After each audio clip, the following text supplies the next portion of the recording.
Sam, could you settle this for us? Who do you play this week? We play Washington State on Friday. Okay, that's all we needed to talk to you about, Sam. Thank you. What classes you got today? I got a comm class, a higher level communication class, where we talk about the global networks of sport, and then another higher level comm class where it's also sport related, but it's more. Recently we talk about kind of the politics and what's going on there, and we like to handle current events in sport and talk about all that kind of stuff. So, fun day for classes for me today, and I'm excited. What do you are you guys talking about? Colin Kaepernick situation, President Trump's tweets, the national anthem? Is that brought up in class? Yeah, it's brought up in class. We just like to have educated conversations about it because people like myself and many other people in the class might not be super well educated on what's going on, why exactly people are doing what they're doing. So it's always good to gain knowledge whenever you don't know exactly what's going on in a very, very important situation, I guess, in sports right now. But I know that your coach, Clay Helton, talked about that you guys, if you guys decide to do something prior to this game with Washington State, well, take me in the locker room. What's the conversation like on if players would like to show unity or protest or have some kind of display? Yeah, it's honestly, we don't talk about it that much at all, to be honest with you. And I'm being completely honest as well. We don't really like to talk about that kind of stuff. If it is talked about at all, it always ends in a friendly gesture, and we end up kind of joking around with it. But it's definitely serious, though. It's a serious situation, but we like to keep things really friendly in our locker room. And, you'll find us joking around more than us talking about politics. He's Sam Darnold, and we just found out that they have Washington State coming up on Friday night. Yeah.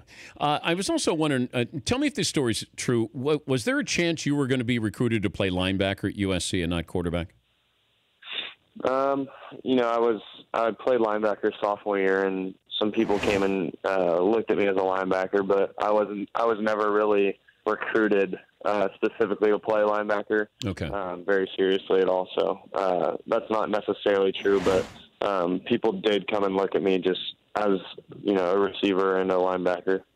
Could you play both ways? Could you play linebacker in college? No, not with my build right now. I don't think I could.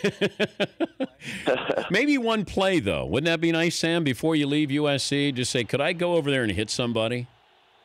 Maybe one play, yeah. Maybe on like a Hail Mary or something, but when the game's ending, or maybe when the other team, or, maybe if the other team is taking a knee or something, just so I can say I got in there on defense. Yeah, that's probably best for your future in the NFL. Let them be in a situation. No, but if they're taking a knee, then they might be leading, and then that's not a good scenario either for you.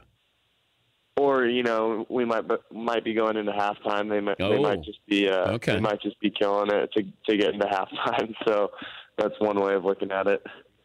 What do you see? What do you read? What do you hear when it's about you? And it's hard to tune that out. And I'm sure your parents are reading it, hearing it. But what do you hear? What do you see? What do you read? Right. I don't really look for stuff. Usually the stuff that I read or watch is a good thing because people send it to me. They'll send it to me because they want me to listen to it or hear it or watch it. So usually it's a good thing because the people are sending it to me because I'm not really the guy to look myself up and see what's going on. So I guess everything I watch is good, but at the same time, I'm also aware of, my flaws as a quarterback and where I need to get better. But would you learn more if they sent you things that did deal with what you're doing wrong, or how would you process that? No, I don't think I would necessarily learn more because I know where I need to get better, and my coaches know where I need to get better, and we work on that, inside our facilities. So, I guess, some people in the media can be right of where I need to get better. And obviously, I've thrown too many interceptions this year and I'm aware of that. So, and I know what it is that I need to fix, and if I can fix that, and my coaches have really helped me out this week, then I think I'll be all right. What's different about this year as opposed to last year? We're 4-0. That helps. But you personally, the expectation level is pretty heavy there, Sam. Yeah, there's a lot of expectations, and obviously I knew that coming in. So a lot of expectations, but that doesn't change the way I play. I'm still going to be trying to fit balls in if I can, but obviously got to be a little bit more careful.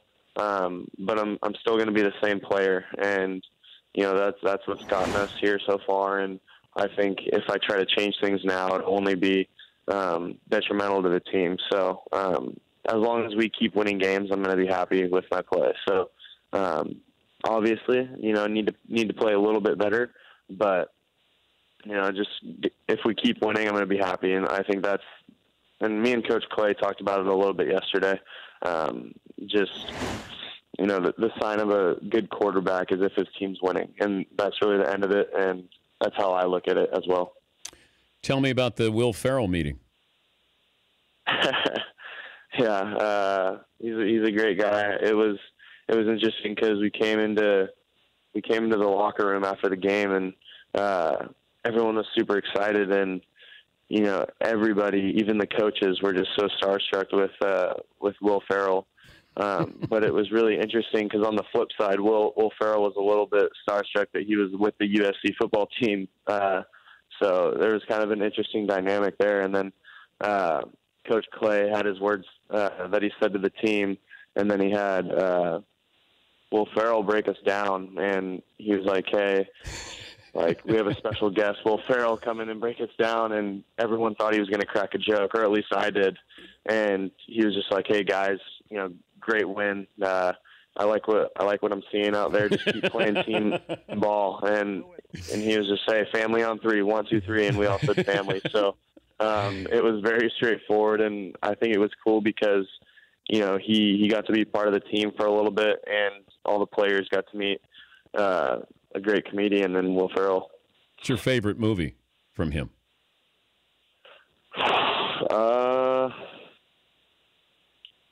I mean, his little appearance in Wedding Crashers is pretty good. But I think Old School's good.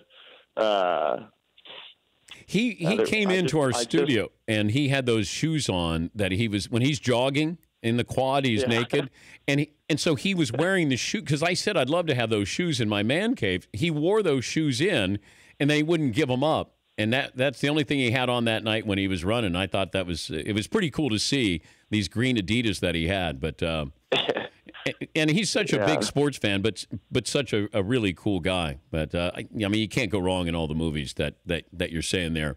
Anybody else that you've met? I met Sam Hunt a couple weeks ago. Country singer? Yeah, the country singer. Yeah, he's a really good guy. I think with and I also talked to Justin Turner a little bit. I think the common denominator with all these people that I'm meeting is they're all so cool. They're all just normal people, and I think that's the coolest thing about meeting all these different personalities and just all these different famous athletes or actors or singer-songwriters is that they're just all of them seem to be such cool guys and normal guys. So it's nice to see that and experience that. Sam Hunt may have bigger arms than you, though. No, he for sure does. He's a big dude. He's like 6'6", 6'4". I was also surprised when I saw Will Ferrell because he was super tall. But no, I think Sam Hunt's got me there on the bicep curls. Oh yeah, but didn't he play college football? Wasn't he a quarterback? Yeah. He actually, our quarterback coach Tyson Helton coached him at University of Alabama Birmingham. Okay. So, yeah. So there's that little connection there, but no, it's really cool to hear stories from times where they would just tell Sam to, hey, go entertain the team for a little bit while the coaches are in the staff meeting because he's such an entertainer. But yeah, there's great stories about Sam Hunt, and no, it's cool to just hear those stories, I guess. I'll leave you with this. Why do we assume that this is your last year at USC? I'm not sure. I'm a redshirt sophomore, and I'm eligible for the draft after this year, and I had a pretty good year last year, so I think that's probably the reason. Give me the reason you'd come back.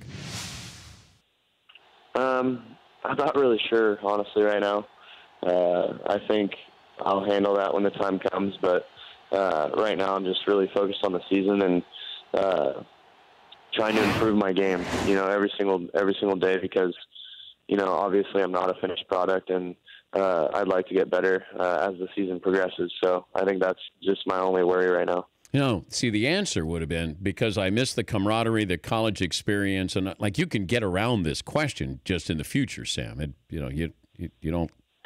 That's all. You just say, I love the college experience. I love Coach Helton. I don't want, going back to my teammates. And if we don't win a national title, to go back and then fight on. That's all you have to say, okay?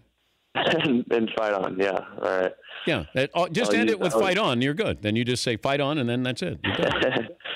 Yeah, I'll use that in the future. Thanks so much. Yeah, I'll help you there. All right. Hey, good luck in class, and glad you're going, and thanks for joining us. All right. Thanks, Dan. I appreciate it. That's Sam Darnold.